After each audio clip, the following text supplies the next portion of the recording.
left them behind, but we're not going to give them a visa to get out of there, right? Chair recognizes Mr. Mills.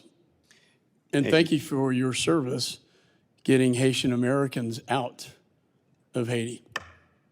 Well, it's an honor to be able to do this, to be able to help Americans out of Haiti, as we did with the 255 that we got out of Israel, and as we did with the Americans out of Afghanistan. So there is a pattern of abandonment that has existed throughout this administration that I'm going to call attention to immediately. I want to thank the Gold Star families, who I consider to be friends at this point and who we've had many long-standing conversations with. And I can tell you, Steve, that many of us will be looking to get all charges dropped, which never should have been levied against you to begin with, for a grieving father who lost both of his sons, who understandably would be upset when there's still been no accountability. Responsibility, people's taking a lot of responsibility. Oh, it's my fault, it's my fault, it's my fault. These same individuals are continuing to get promoted. These same individuals are continuing to serve. These are people who are allowed to serve after making critical errors that cost lives, but people who refuse because of religious and medical exemptions are being purged out of our military who are willing to serve. Think of the irony of this. Now, I do want to thank both of you for your service. I'm going to ask a series of rhetorical questions, but they're needed in an effort to try and base a context of my further questions. Mr. Milley, can you tell me exactly kind of what your description of your job was as chairman of the Joint Chief of Staff?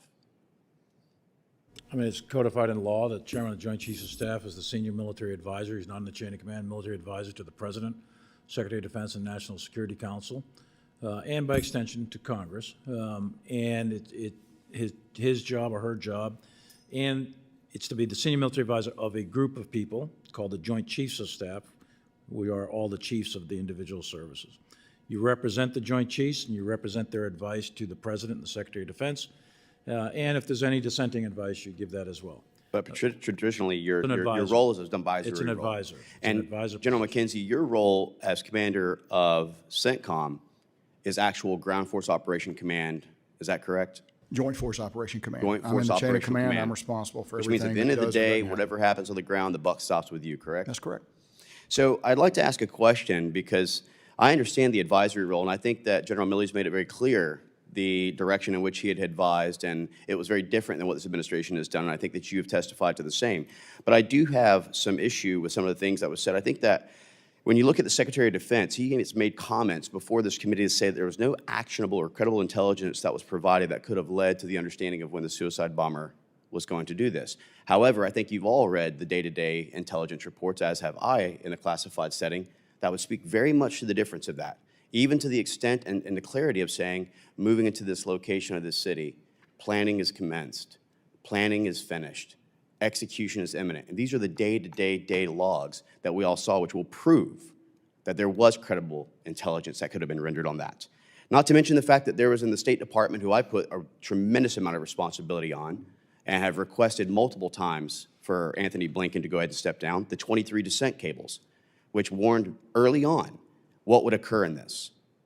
Now, my only real severe issue that I've had as of late, General McKenzie, is that you've made multiple comments in the media and otherwise to the extent that a brave hero, in my opinion, who has sacrificed his limbs for this country, Sergeant Tyler Vargas Andrews, that his recollection of the events that took place on August 26, to quote you, sir, that he was not recalling this correctly. And secondly, you said that you claimed there was no BOLO that would even meet the description. Now, this is the rhetorical part of this. Where were you on August 26, sir? Tampa, Florida. Well, I can tell you where Sergeant Vargas Andrews was, and he was sitting at the gate. And I would trust on-ground information far more than someone who's sitting 9, 10, 11,000 miles away, who's potentially watching from ISR and potentially being briefed by the commanders on the ground, that his testimony, which has been corroborated, by the way, by multiple Marines who have testified before this committee, that the events that he has actually made common and made clear actually did take place. And we're fortunate enough, General McKenzie, that the gentleman who actually endured the most from this, who was on the ground, and ground truth matters, as we all know, is sitting right there. So would you like the opportunity to tell Sergeant Vargas right there that he is not recalling the incidents that occurred on August 26 correctly, that he and his fellow Marines are not actually the ones who said there was a bolo of this description, that he is incorrect and his assessment, which is putting into question his integrity. Do you want to face him and tell him that before him now? I don't want to face him and tell him that. I want to say that the battlefield is a very complex place. There are a lot of threats that were flowing around out there that day. I honor his service. I regret he was injured. Have you spoke to him since then? I have not spoken to him So since you then. obviously haven't honored him, nor has anyone else come to even question him about what took place, even after our committee a year ago. I So the believe bottom that line, you are sir, I'm wrong. still I talking. believe he has Sir, been questioned. General, the bottom line is that he deserved that respect like these Gold Star families deserve that respect.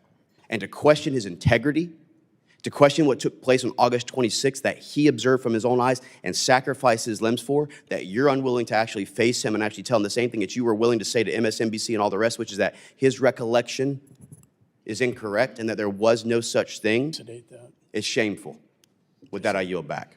Gentleman yield.